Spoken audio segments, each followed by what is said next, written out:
So Verizon out with second quarter results earlier today. The pandemic reduced earnings by about 4% versus a year earlier. Despite that, sales topping estimates and the company keeping its earnings forecast. Joining us now, Hans Vestberg, Verizon CEO. Hans, always good to chat with you. One of the takeaways from an analyst was no big surprises, which in the middle of COVID feels like a very big victory.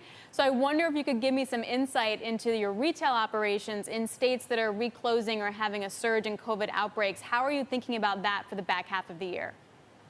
Hi, Alex. Great to be on. Well, if we start with the retail and how it looks, and as we all can see, we see the pandemic moving around in the United States. We have today 77% of our stores open.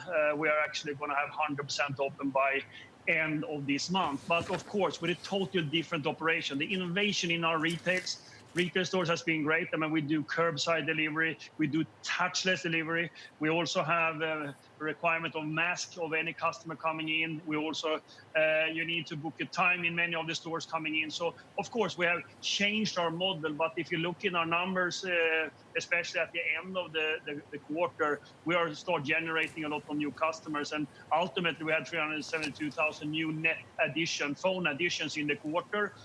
And a record low churn. So this is an infrastructure that is so important. Mobility and broadband is sort of essential to stay connected with friends, family, and do your business. So we see this continue well. So we are very resilient in this time period. Of course, we have customers that are suffering. I mean, we are in a time that is unheard of. So of course, a lot of customers are suffering, but we work with them as well. Hans, how much, how worried are you that a lot of people will not be able to make their bills? And is this your biggest concern for Verizon going forward? So what we have seen, I mean, we, of course, saw in the beginning of the pandemic, many asking for the pledge, Keep America Connected, whereby we are not disconnecting them. Then in the quarter, we saw an improvement on that. And today, I would say, our delinquent receivables are equally large now as before the pandemic. And the ones that has asked for the pledge for the Keep America Connected, 80% of them are actually paying some part of the bill. I mean, our work is actually to see that these loyal customers continue to be our customers. So, and we have a great opportunity to work with them with refinance, etc. So for us, this is such a crucial time. I mean, disconnecting our customers is the wrong way. We work with them. We want them to stay with us. Yeah, so that leaves you exposed by about 300,000 customers that haven't paid. You mentioned you're working with them on plans, but I wonder at what point do you see that becoming a more material risk? Is there a time frame you look at? Is there a number that it amounts to that gets you worried? No, first of all, I mean, I don't recognize that number. But as I said, we have 100 million, more than 100 million consumers using our network every day. There is, of course, some of them that has a tougher time. So this is nothing abnormal for us that we have a few key customers that cannot really pay us. We are working with them. So there's no time frame feeling this is worst, etc. So I just feel that we have a great network and a very loyal base that wants to stay with us, and we work with them. So I assume that they will all be our customers a year from now. But Hans, I mean, the pandemic is different, isn't it? I mean, we were looking at the numbers. I mean, it's 1.5 million customers that were protected by the pledge not to be disconnected due to non-payment, and you only say that 80% of that made a payment. So the numbers are so much bigger than anything you've ever had to deal with. No, they are not. I mean, that's what I'm saying. The delinquent receivables are equal right now than they were prior to the pandemic. I mean, on the base that we have, this is a fairly small number. And again, our job is to work with our customer and see that they can continue to be a customer of Verizon. So yes, of course, it's tough times, and the pandemic and the economic downturn and unemployment is extremely high. But we don't feel that this is something different than what we've seen before, and that's why we work with our customers. So there's no trigger event for that. What about for small businesses and your subscriber base in that arena?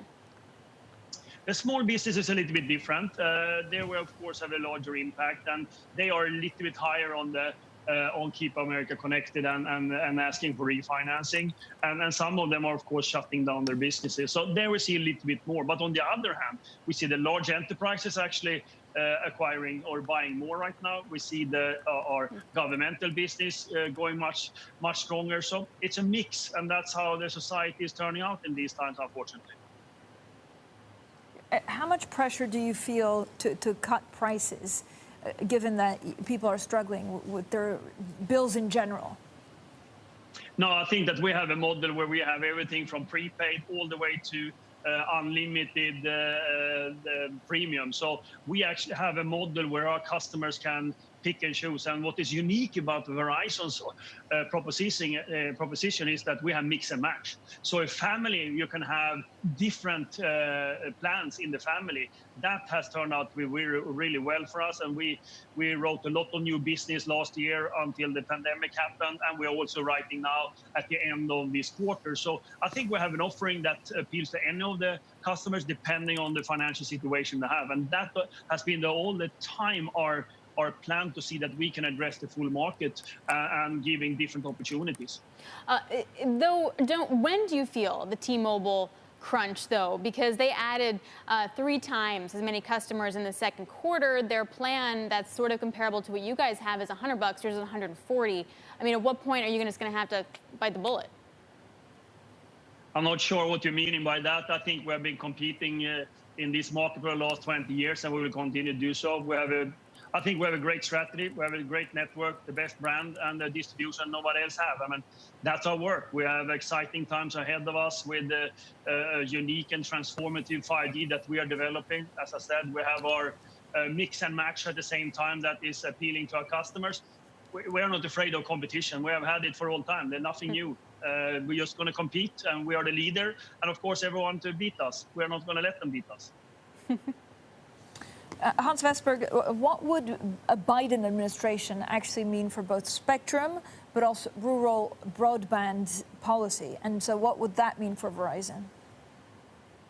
I'm not sure, really. It's too early to say. But the only thing I can say that the American citizens will decide who's going to run this country. We as a corporation, we will work with that administration and follow the policies and the laws that they will come up with. So nothing different from previous administration or whatever changes are coming. I think that's we are operating in 150 countries. That's how we operate. And we are a global citizen. So we need to follow the laws and rules. So it's too early to say whatever changes can be. But if there's going to be changes, we're going to comply.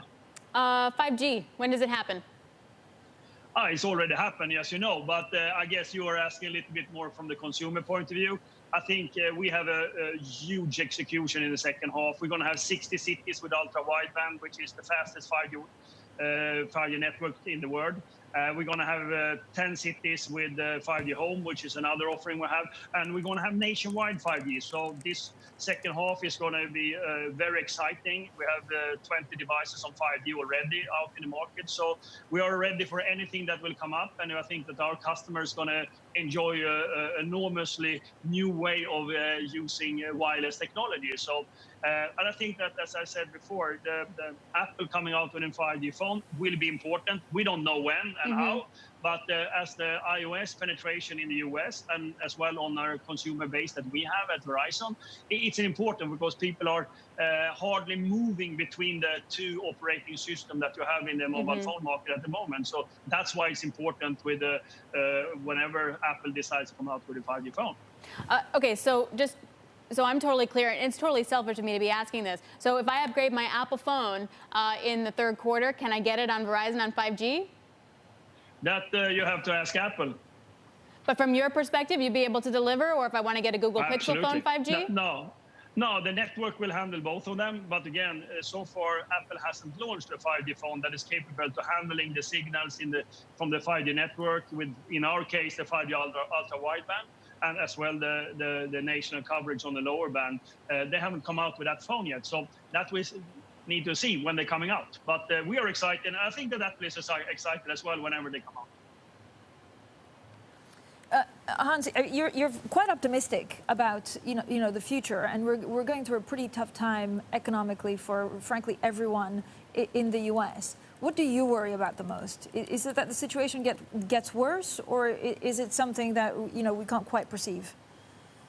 So I'm optimistic because we have a business model that is resilient even that is tougher times. That's how to clear with. But it's also working in growth time.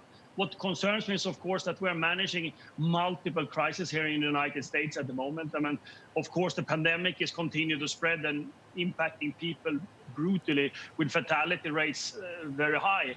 Secondly, of course, that leads to an economic downturn. And economic downturn, we know that then the disparity in our economy is getting greater. And of course, the most vulnerable is getting more vulnerable.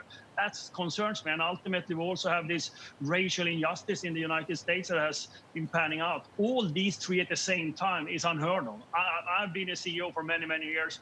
I've dealt with crises. I've never seen so many things at the same time. And then you need to understand, we have customers, I have hundreds of thousands of employees, and all of them feel the same concerns. Of course, that's things that you think about. How do you run business as usual and seeing that you do the social right at the same time and being a responsible business? That we do every day and we balance it. And that's, of course, a concern for any large corporation or any organization at all. And Hans, quickly, you've been so generous, by the way, for giving us so much time. There's been a lot of heating up between China and the U.S. when it comes to, say, the consulates, et cetera. That doesn't directly affect your business, but when you see these headlines and it getting more hostile between the two countries, how do you think of that in the C-suite? I think that, of course, having countries not getting along is not good. We should have a world where we actually are fighting the bigger challenges. But as you said, for Verizon, there's no impact at all. We don't use Chinese equipment. We're not present in that market. So for us, it doesn't really matter. But of course, for a greater geopolitical, it's always a challenge when you have this type of situation. And ultimately, we want peace, we want friendship, and we want to attack the larger societal problems together, all of us, large corporations, small corporations, governments. And of course, that is something that I'm hoping